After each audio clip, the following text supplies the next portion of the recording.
உங்களுக்கு தெரியுமா? எகிப்து பிரமிடுகளுக்கு முன்பே கடலுக்கு அடியில் ஒரு பிரம்மாண்டமான தமிழன் கோட்டை மறைந்திருக்கிறது.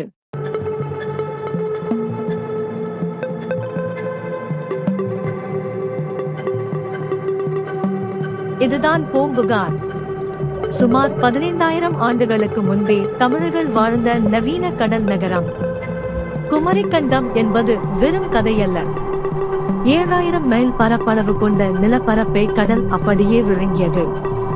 இன்று வரை அந்த மர்ம கோட்டைகள் கடலுக்கு அடியில் அமைதியாக உறங்கிக் கொண்டிருக்கின்றன. எப்போது வெளிவரும் அந்த உண்மை?